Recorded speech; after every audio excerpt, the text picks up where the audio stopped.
Broadcasting from the Blanchardstown Centre, this is Phoenix FM. This is 92.5 Phoenix FM, community radio for Dublin 15.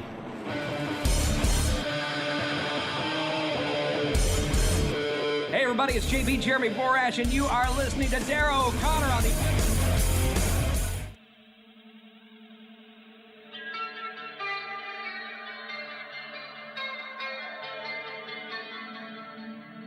Welcome to the Wrestling Rewind, the only wrestling podcast by fans who don't hate wrestling.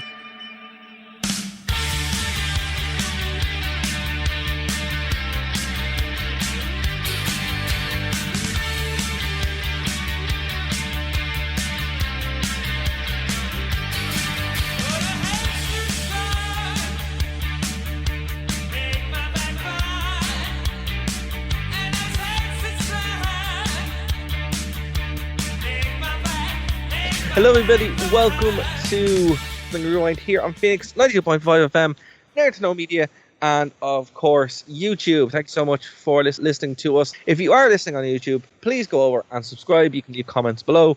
We will read them out as well. If you're listening to us on Phoenix, thank you so much. Please go over to the internet where you can find all of our content for free. There's like 3 shows dropping a day. On the internet. On the internet, and there's so much content there as well.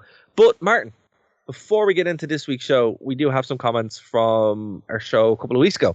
Oh, nice. So, as I said, my name is Darrow O'Connor. I'm joined by Mr. 1 and 0, Mr. Martin Harty. How are things, Martin? Grand, Dara. It's a good week. I'm excited to hear these comments, but man, it's just been a good week in general. I found 2 amazing games to keep me sane through these campaigns. One of them is a 2D firefighting game called Nuclear Blaze. Have you ever played it? I have not. It's awesome, and it's on the Switch shop for like £4. Well worth it. And the other one, I think, might legitimately be one of my favorite games ever. It's called Return of the Obra Dinn, and it's do you know the way like PlayStation was 32 bits and N64 was 64 bits, and yeah, do you remember for a while everybody was obsessed with bits? This game is 1 bit, so it can literally only use black and white images. But the guy who designed it is some kind of genius. He's made this huge, incredible 3D rendering out of 1 bit, and it's this mystery where the ship disappears and then returns years later, and you're an insurance surveyor and you have to walk around it and kind of figure out what happened. It's genuine work of genius. We do have some feedback from our listeners, and we do greatly appreciate you guys. Honestly, like it's great that we're back on YouTube and we're actually updating YouTube again, because we didn't for a while.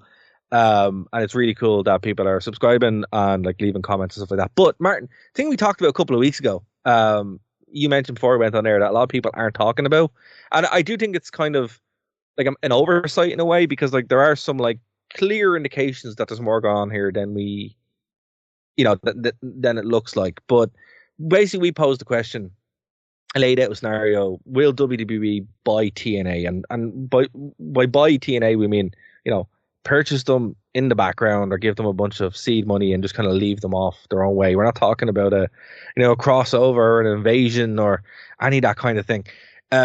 But here's what some of our listeners had to say. So Michael Burns 734 says, not a chance. Man, Michael. Of all the 735 Michaels, the 734th one was always my favorite. Not a chance WWE will have TNA. TNA is looking for its own identity after the whole Hulk Hogan thing, which I get. I mean, I would kind of be of the same opinion as that. Like the Hulk Hogan scenario was truly horrendous. Martin, I don't think you've seen a lot of Hulk Hogan stuff, have you? I've seen what we've covered, but obviously, as a resident TNA historian, I haven't seen it to the same extent as yourself. Yeah, I had to live it, and I'm in no rush to live it again.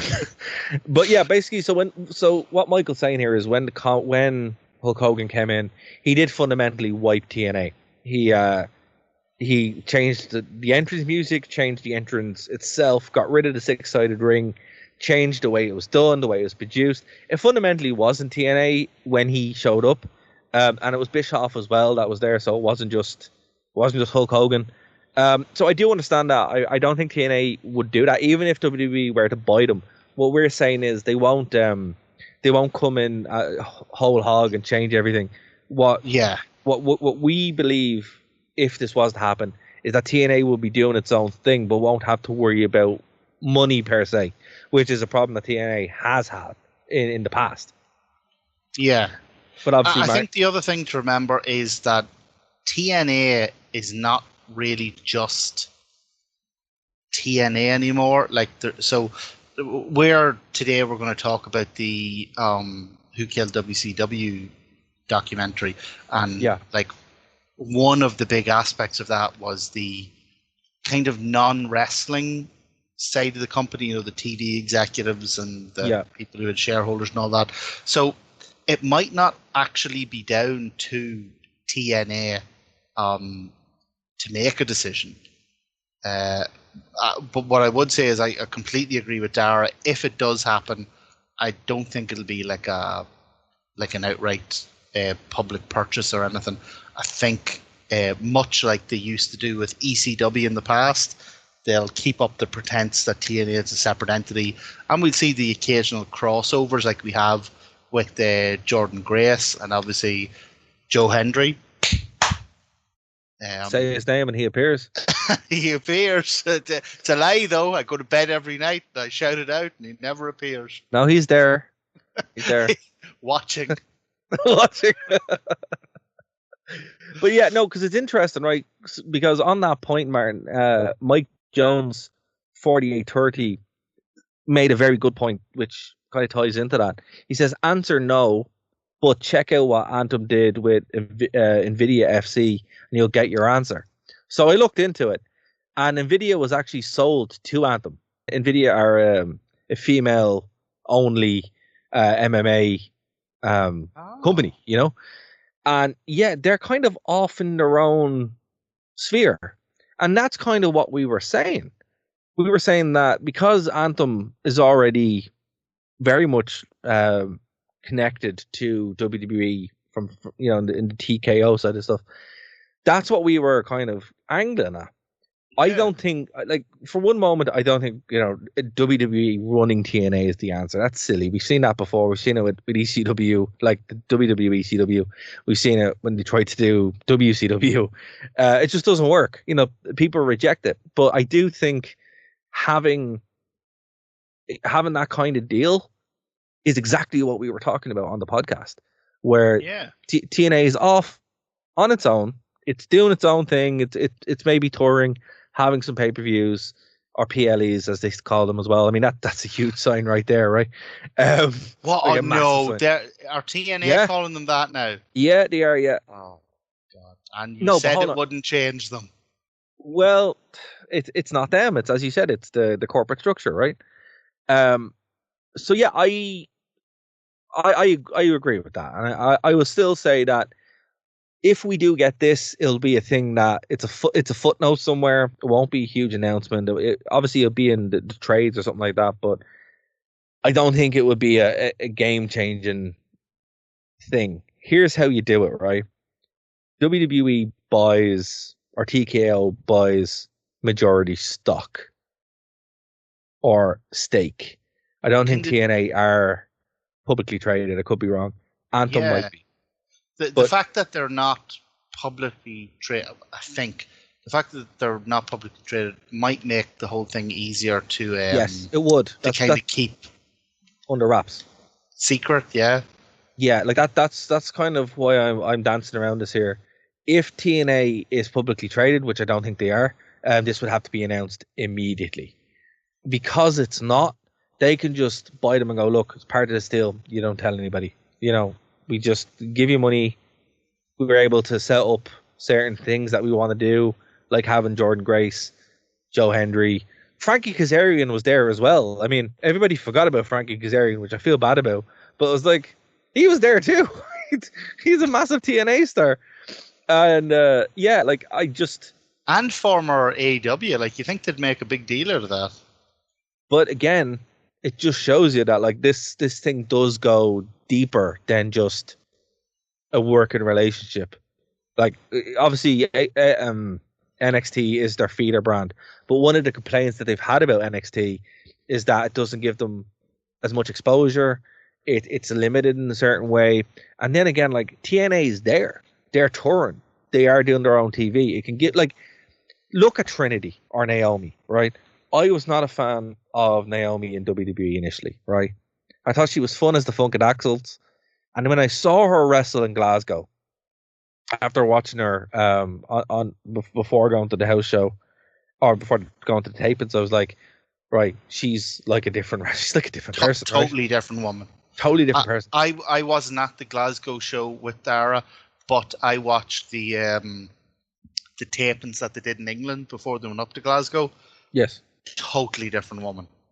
But that's what won me over. I was like, oh my God, her working with TNA has rebuilt her into this actual main eventer, like a bona fide main eventer.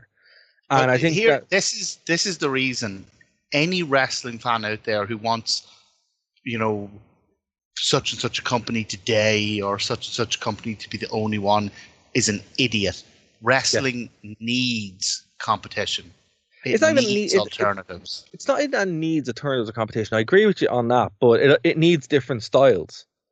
Like if you've read Chris Jericho's book, look, Chris Jericho, modern Chris Jericho is a different man to Y2J, but his book is quite a good template where he'd move around, go to Mexico, go to Japan, WCW, ECW, WWE, and they get to learn different things. Learning the WWE style in and of itself isn't bad. Are you telling me that you have sat under the learning tree?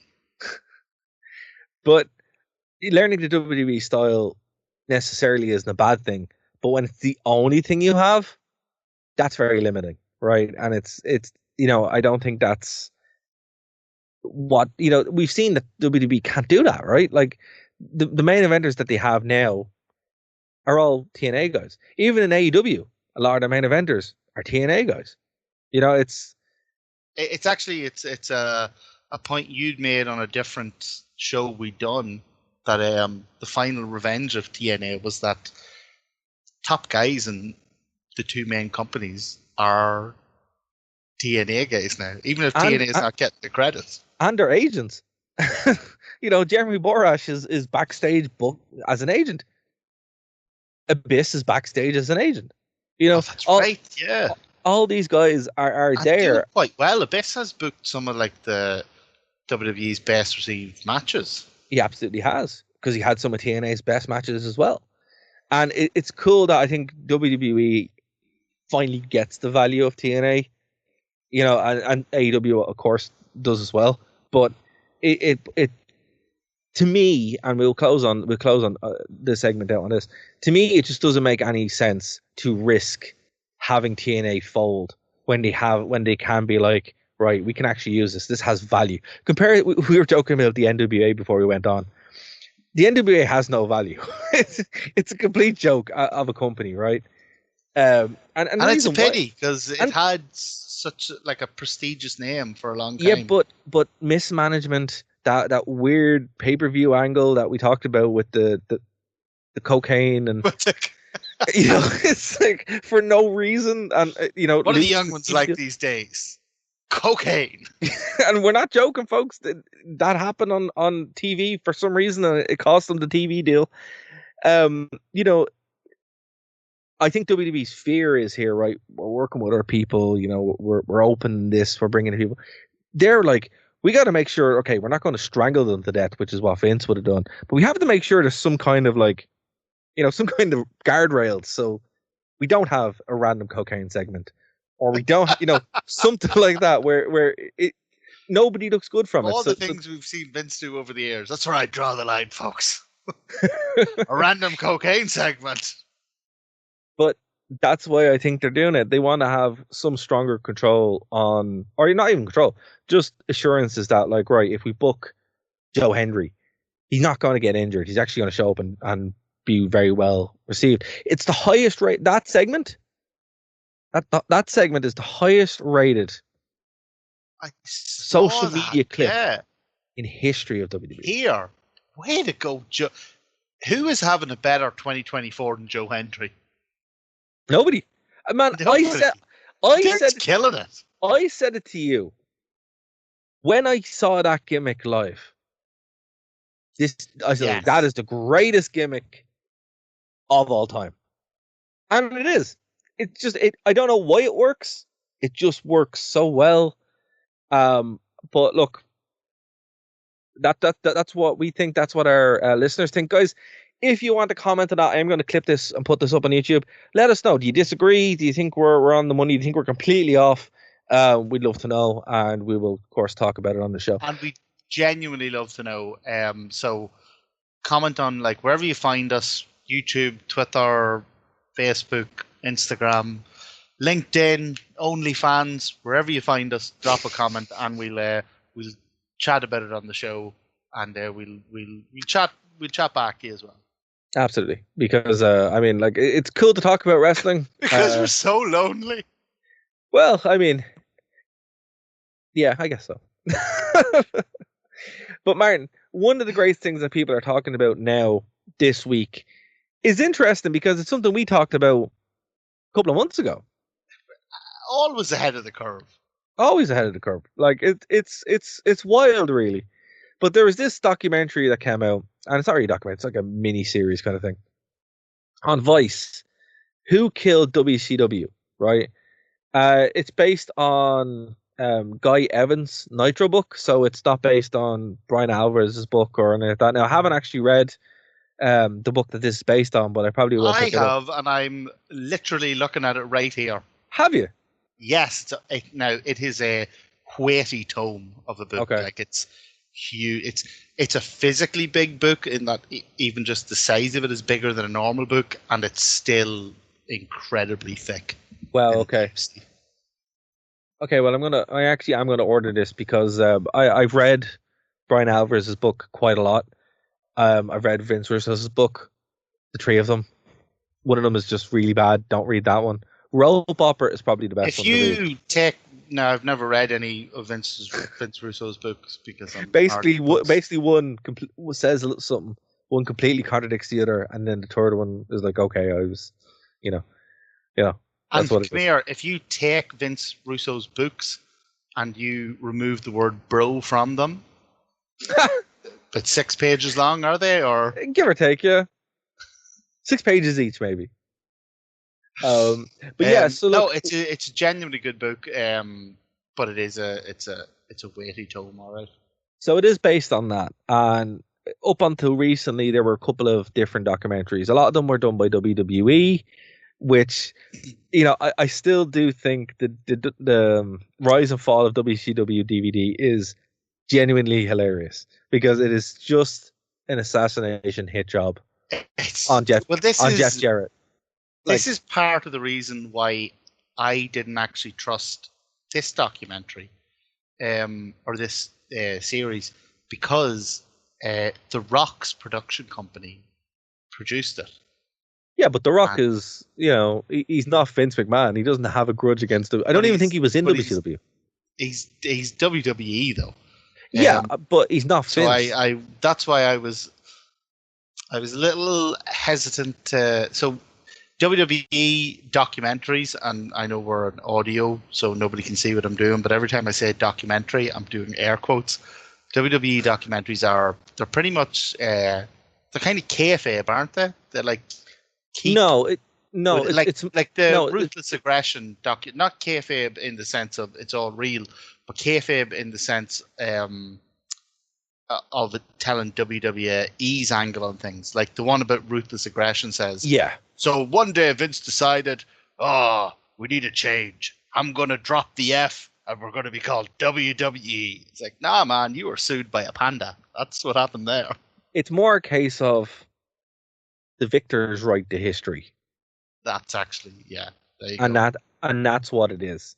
So, I mean, I would not expect to be like, yeah, we got our ass kicked for a long period of time and he stole all of our stars.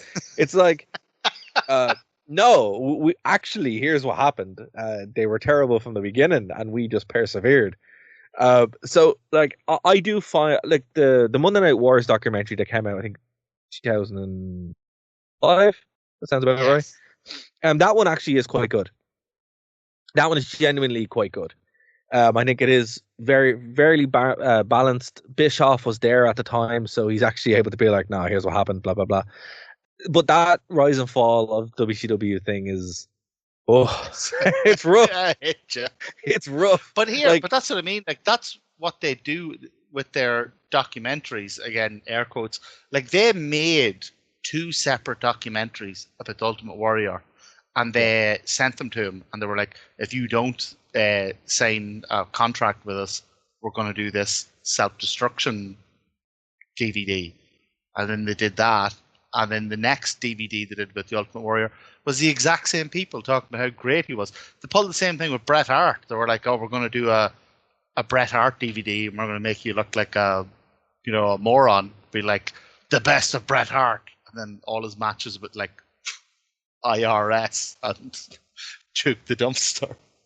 To be fair, the self-destruction of Ultimate Warrior is a very entertaining documentary. It's magnificent. It is wonderful. It really is. Do you know what? It's a lot like the film Michael Collins. It's tremendously entertaining. It's so historically inaccurate, but it's tremendously entertaining. No, absolutely. Like it's, so I do get the hesitation, and I did think it was going to be more of the same, but then again, Vice do actually do documentaries quite well. Like it's their thing. Dark Side of the Ring. That wouldn't have been made about 15 years ago.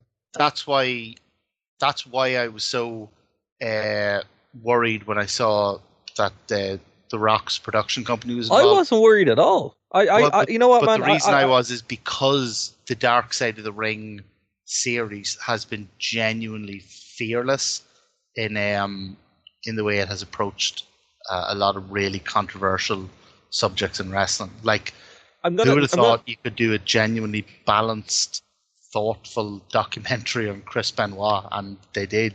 I'm going to say something now, and I don't want to take this the wrong way. Oh God! So you say I have TNA PTSD. Yes. I think you may have a touch of WWE PTSD. Oh, absolutely! Oh, I admit to that. And look, it's justified. I'm not saying it's not justified, but if this was on the WWE network, you know what? And Vince was making it, I would be like, yeah, okay, look, this is going to be more of the same. And even they did a longer stretch on network where they went like week to week kind of thing. And even still, that wasn't as good as the original Monday Night Wars series. This one, the thing I was more concerned about, I'm like, what stories are you going to be able to tell that we haven't already heard? Turns out quite a lot. Quite a lot. That's what shocked me. Because, I mean, look, we did, on this show, we did the last Nitro, we did the last year of WCW, we did a couple of pay-per-views. We didn't do week to week. This documentary. Yeah, but from Everybody's like copying us. Well, I think so. Where's our paycheck, Rock? But like we did it from what you could see on television, right? So I was like, well, what else are we going to see that we haven't already seen? Yeah. And I kind of want to start at the end and kind of work back. But the last episode had backstage footage from the last Nitro, which was crazy. Like that was fantastic. Yeah. The stuff around the ring, who was actually there, because it wasn't just Shane, it was Briscoe, and it was fascinating. Insane to see mixed response from wrestlers. Some of them, like Dusty Rhodes, whenever they asked him, "Oh, is this the end of WCW?" and he's like, "It's already over. It's not the end. It's done." And then some of them who were like, "Oh, I don't know, man. Like we're good." Like some of them genuinely didn't know what was happening. Some of them didn't know till the day till Shane McMahon showed up and had a meeting with them. That the company they worked for was gone.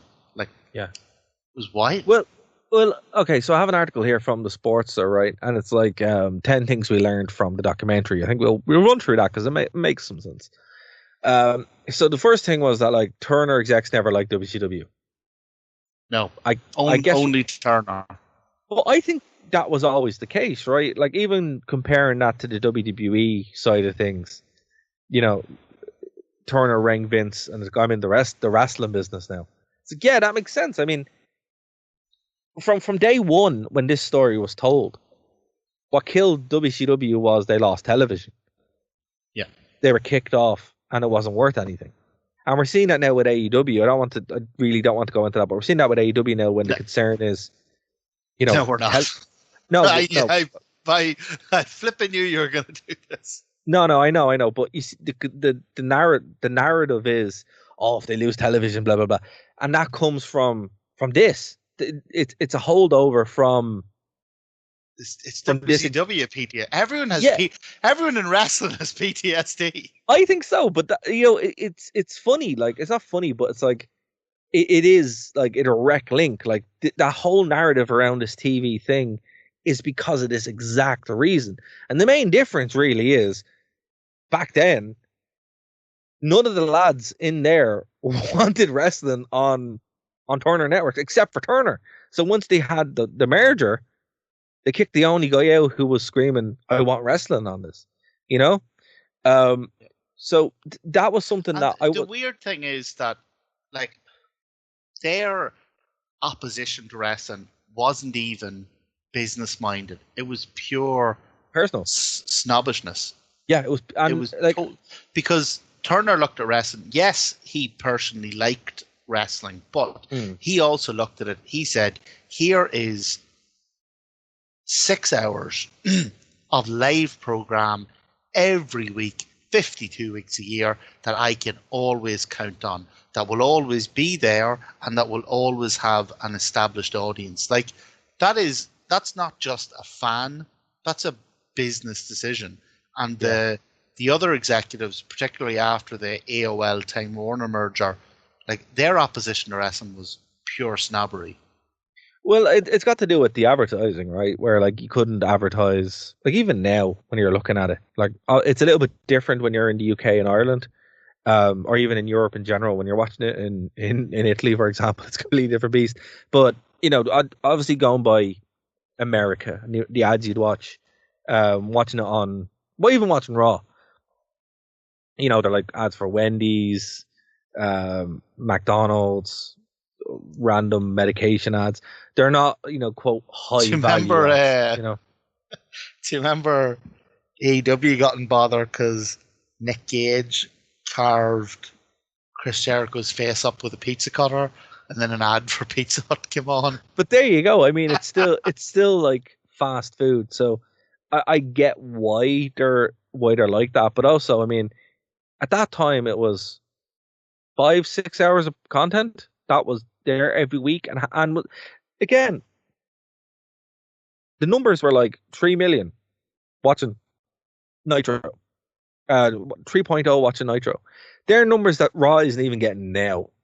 You know, they haven't got in 20 years. So whenever you were talking about AEW earlier, I was worried you were going to try and make a load of AEW comparisons. I can if you want to, but I'm not going to. You can, but they'll all be wrong.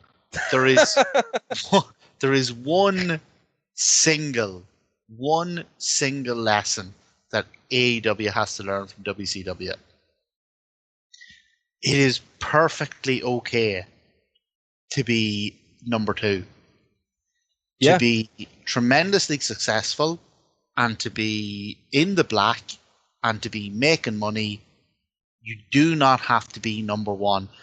Burger King doesn't close up shop just because McDonald's sells more. You know, WCW, even by the end, even when they were doing terrible, like you say, they were still doing great ratings and sales by today's standards. If that was properly managed, that was a company that could have easily survived. And absolutely, so what, it wouldn't have been number one. Yeah. The only lesson AEW has to learn from this is be your own company, do your own thing, and measure your success by the standards that you set yourself, not by the standards that the competition has set. So on that point, WCW had to pay for Thunder, which Yeah. was it's surprising, but it's not surprising. Like we could not watch Thunder. We tried to, and it is genuinely horrific. Like A bar, one or two episodes where like the first couple episodes where like they were really trying to make it like, like the Bret Hart show and stuff.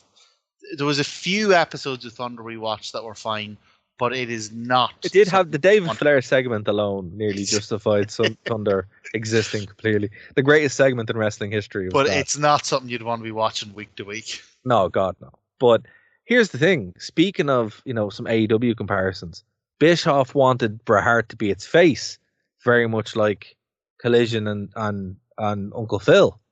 Yeah. But that's true. Although different reasons.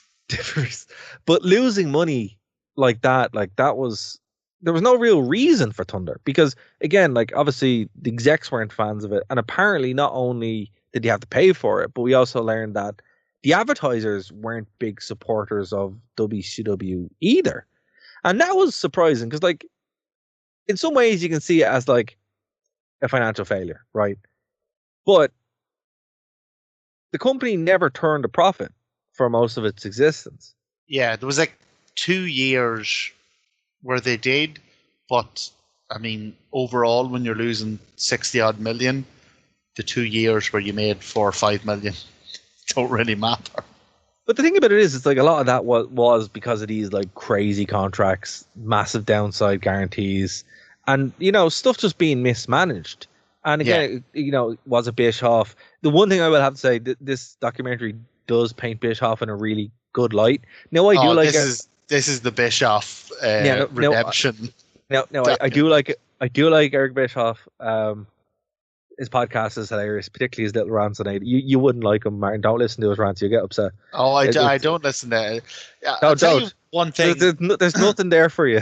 There's nothing there for you. I want to like a point in general. Like I'm not even talking about Bischoff or like Bully Ray or Cornette or any of them in particular.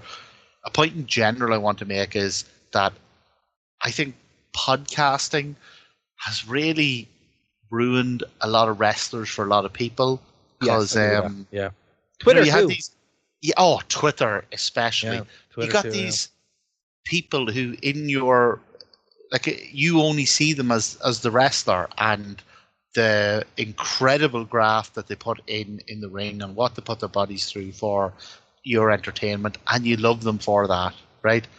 It is so disappointing finding out that they have like some mad political view or that they're this bitter, horrible grifter or, oh my God. Like, do you remember we used to talk about how much we loved? This only happened like 10 minutes before we came on air. Do you remember we were watching the old Raw episodes and we were like, Raw in the Attitude Era had such a great mid-card. Everyone in the mid-card was great. I don't know this. Go on, what happened? So do you know who you used to love? We used to always love Val Venus. Hello. Oh, you didn't know about Val? Yeah, you didn't know about Val Venus. I did not know that Val Venus on Twitter until 10 minutes before we came air. Oh yeah, it's Val disappointing. Venus on Twitter has been waging like a war of attrition against Nyla Rose. Yeah, for years. Nyla Rose is a transgender wrestler in AEW, and he is horrible. I mean, I don't care what your views are, but just as a way to interact with another human, he's vile. Like, oh man, I was so now every time I think back to how much we laughed at all those like hello ladies, it's like totally ruined it. See, that's why I call it the Chris Benoit effect, where you just you have to stop thinking about what happened afterwards. You know the way when we're doing the shows and we're like, oh, I wonder what such and such is doing. Oh my God, they're dead. Dead. that Date at 40. Oh yeah, God. we just gotta you gotta cut it off at a certain point and go, no, it's fine at that point, and then you're just like, because otherwise it's a very You know sad and what? depressing experience. That's really good advice for anything because huge. I'm a huge Slipknot fan.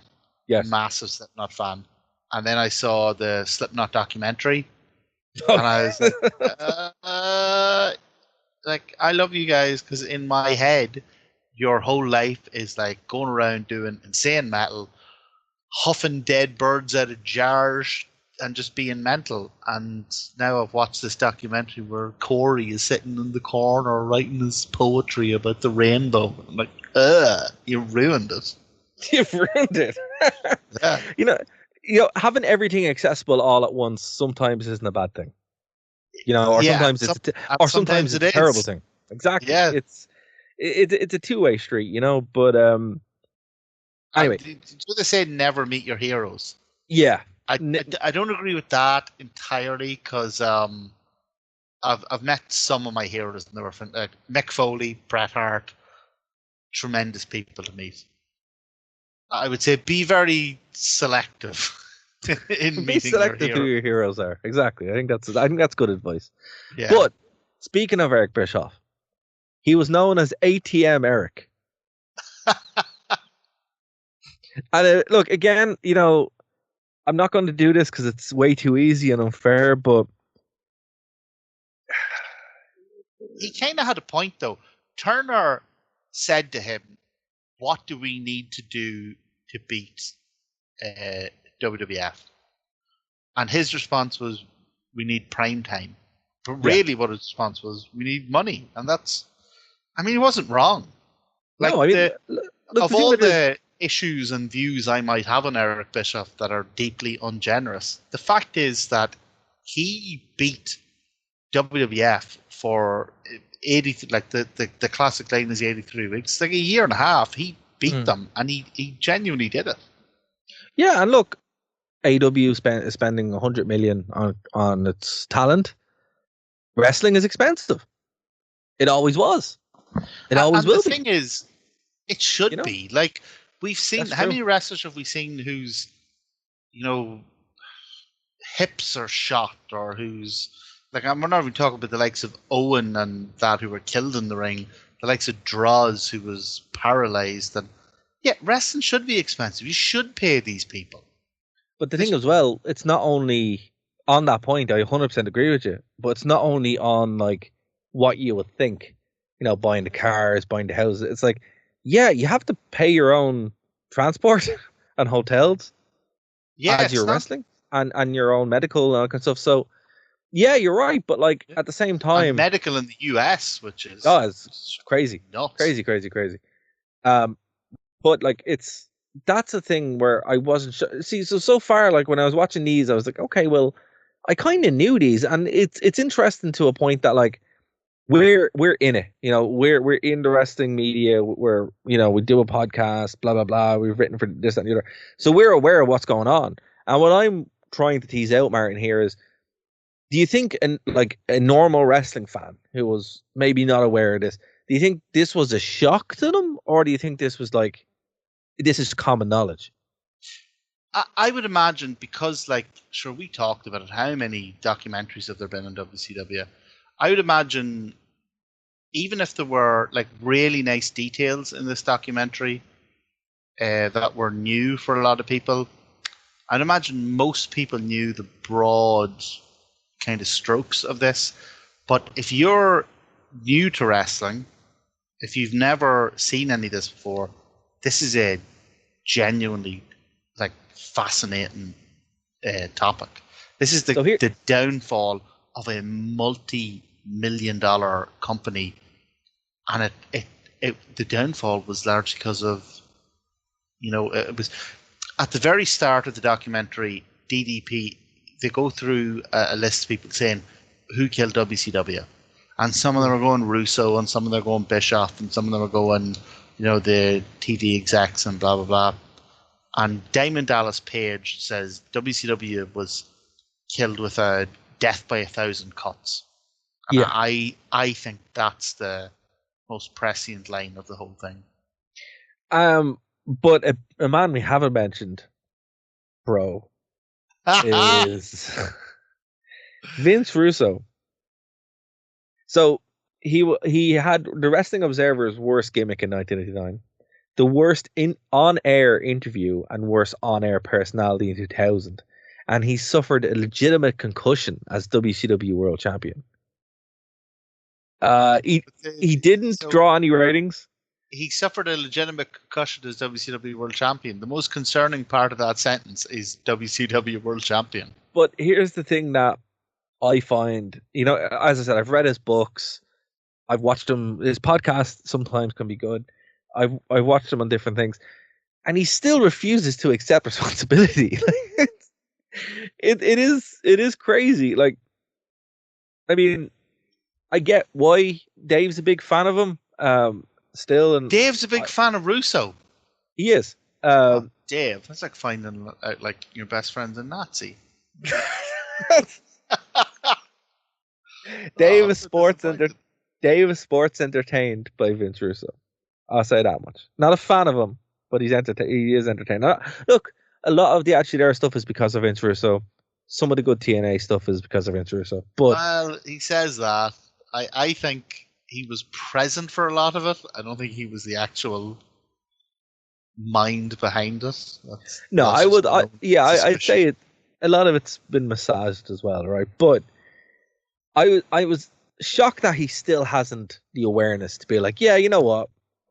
Probably shouldn't have made myself world champion. Probably shouldn't have done that. Probably me, with no wrestling experience. It's that was surprising for me. The Big Bang idea where Eric Bischoff was going to buy WCW, it was going to take place on May 6th from Las Vegas. I didn't know that. I didn't know it was. I knew it was planned, but I thought it was going to be a little bit later than what it was. I think this might be my not issue with the documentary. I think this might be why initially I thought, oh, this is just another WCW documentary full of stuff that we all know. I think it's because I read that book that it's based on. Right. But to be honest, when I bought that book, I had to find it on eBay, and I think it was like 40 or 50 quid to get it shipped over to Ireland. Right. So maybe most people haven't actually read it. So a lot of the information was new to most people. Yeah. So not that I'm, pretending I knew all about it or anything. No, like I knew about it, and I knew this was planned, but I wasn't aware that it was in Vegas. And the reason why I said it is because the way it was set up, they were going to like block tape a bunch of things in Vegas. And what's wild about that is TNA is doing now. Exactly. That's what I'm saying.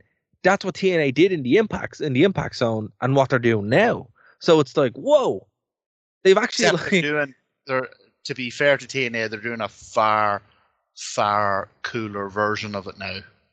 Oh, absolutely. But like, this would have worked. This would have worked. But so here's you said it when we were watching. Like, we watched the final year of WCW, and so much of it was absolute torture. But the last 3 pay-per-views were a company really pulling itself together. Like, we actually liked the last 3 pay-per-views. There was hope there. So 100%, this, with the right management, this could have worked. So here's the conspiracy. Yes. So we also learned that Brad Siegel was behind the sale, ? Right? So who's Brad Siegel? So Brad Siegel worked for WWE at some point, and he found his way as the mediator between WCW and Kellner. Kellner wanted this gone. So the belief. And I would actually believe this. It's this makes the most sense to me. WCW, the company, wanted to be sold. Turner wanted it gone. But Turner knew if they sold WCW to the Bischoff, it would survive, and it would still have to be on Turner. It would be a lot harder to get rid of it. It would still be a thing. I think they knew, and apparently Brad Siegel's the one who knew Vince as well. He knew that Vince's ego wouldn't allow him to do that, so it would be dead, and he was right because it was dead within a year. Within 6 months.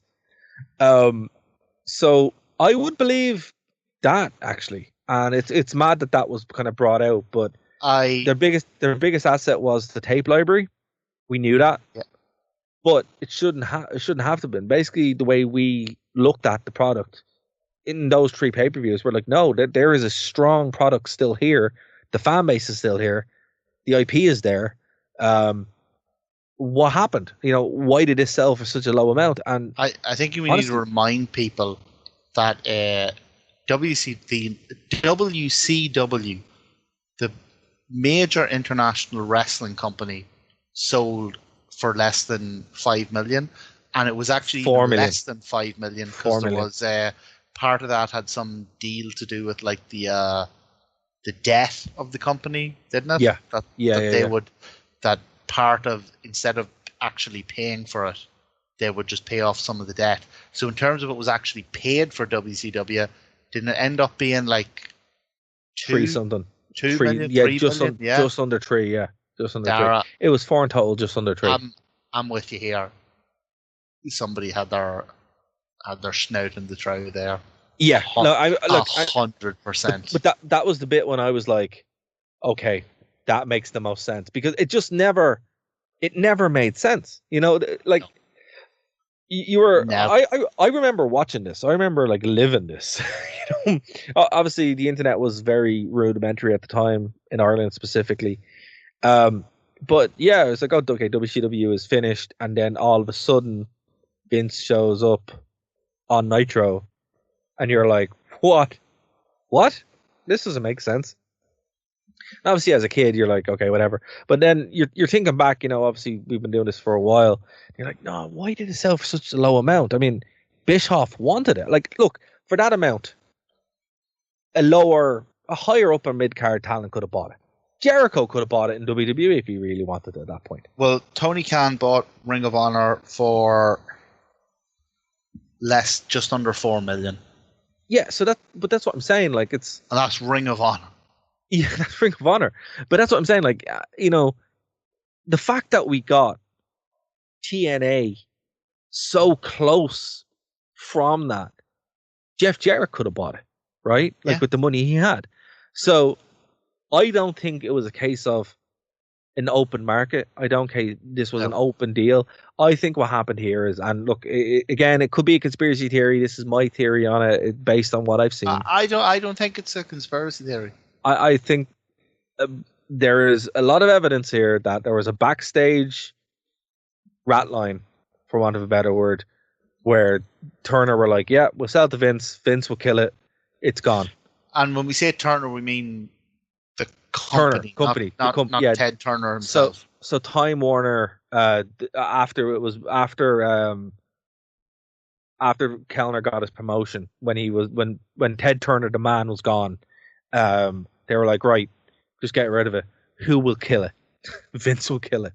And that's what I think, that makes the most sense, because because they obviously knew the plan with Bischoff. There was a letter of intent. He had done a bunch of interviews where he's like, look, we're going to do this. Yeah, buyers who were like, literally, the deal was basically done. They were ready to sign the checks. Yeah, the deal was like that, and that's what makes it even more crazy. It's like, right, you're probably offered more money, but again, it would have been a colossal headache for Turner, the company, Time Warner, to be like, oh, we have to deal with this now.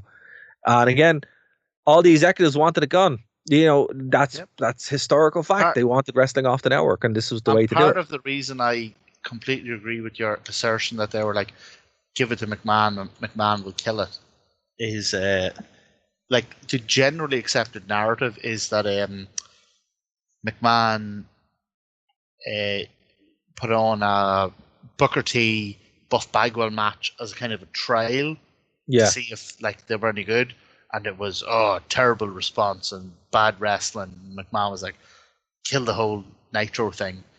If McMahon was about killing ideas because the actual wrestling matches weren't good, WWF would have closed in the 90s, you know. But even to that, they had spent better part of 10 years denigrating and desecrating WCW. You know, on WWE television. Why would a WWF fan at WWF at the time cheer for WCW? They wouldn't. It didn't make any sense. It just seems like it lines up too well. You know what I mean? It's like Vince gets to finally, you know, drive the stake in there, and he gets to stand up and do the whole thing. And that's why the invasion angle, you know, we've talked about that on this show and other ones like it, where it's like it was doomed to fail from the beginning. But an interesting point that was brought up, I believe it's in the book, but it was brought up on the show as well, that like the end was inevitable. I don't think that was the case. I don't think WCW had to end, but this was the quickest death of WCW. And who killed it? Like, I think, I'll be honest with you, I think with the executives being the way they were, there was no way they were going to be like, we're going to let this limp on. Like, again, I hate to bring up this example, so forgive me, Martin. AEW will exist for as long as Tony Khan wants it to exist, because there isn't that issue there. WWE, to an extent, had to be answered by somebody, and obviously that's why Vince was kicked out. But TNA was very much the similar thing here. TNA had Dixie Carter in power, and they put up with a lot of nonsense with Dixie Carter there. And then eventually that money was pulled, and they're like, look, we're leaving. You know, so that can happen. Once the executives are like, we don't want this, it will not exist. And I think what happened was, with this, it just was going to collapse under that way.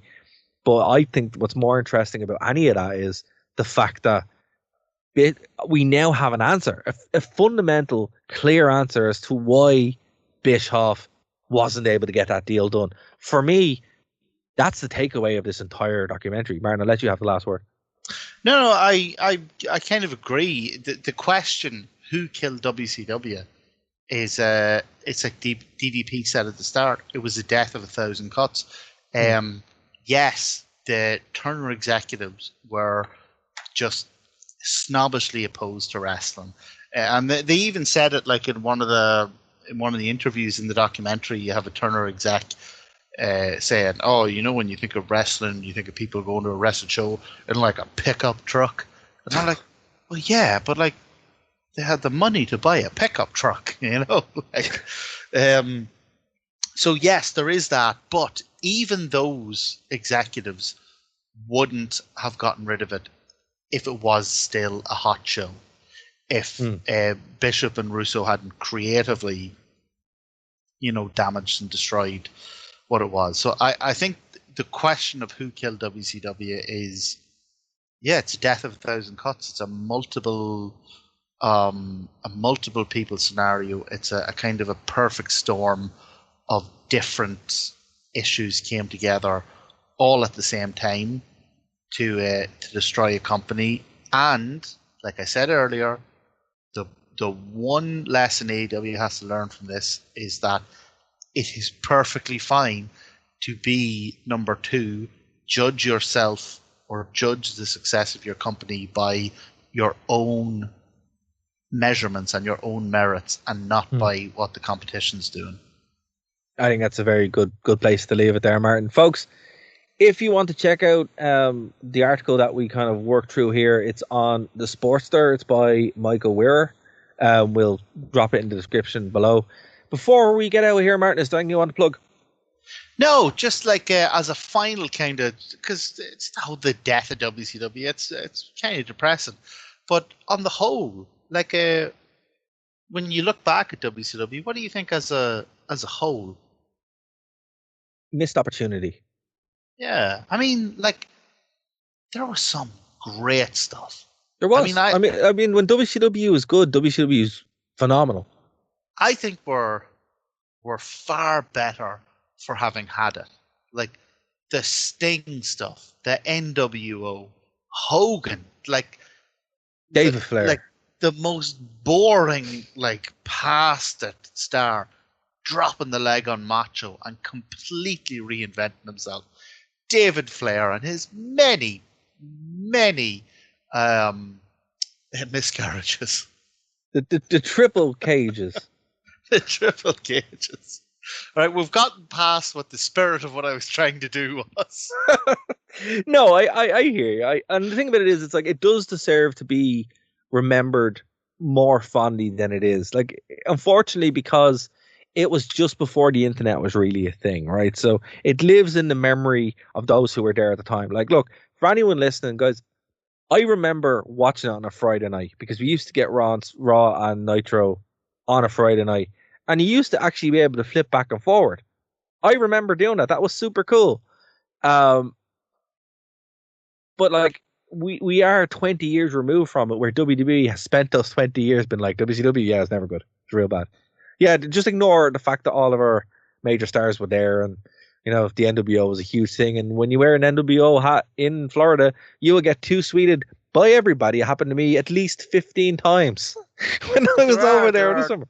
There are, like, people talk about WCW, like you said, as a single entity, as just this company that was run like a circus. But there are so many eras. People talk about the different eras of WWF, the Attitude Era, Ruthless Aggression.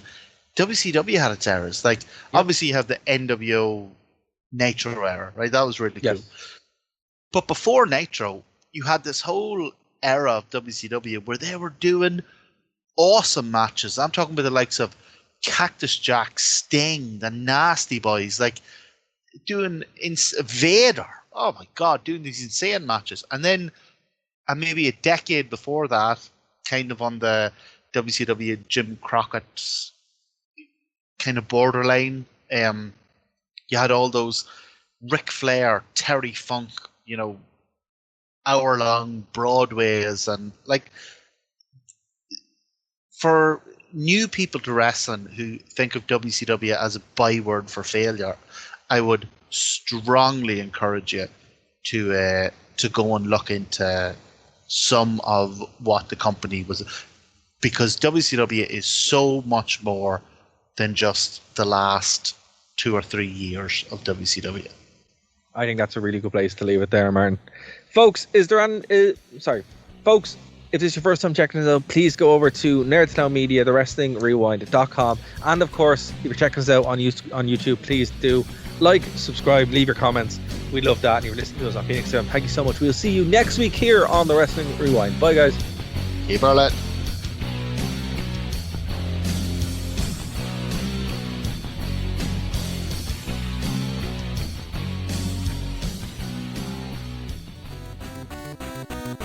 Thank you for listening to a Nerd to Know Media production.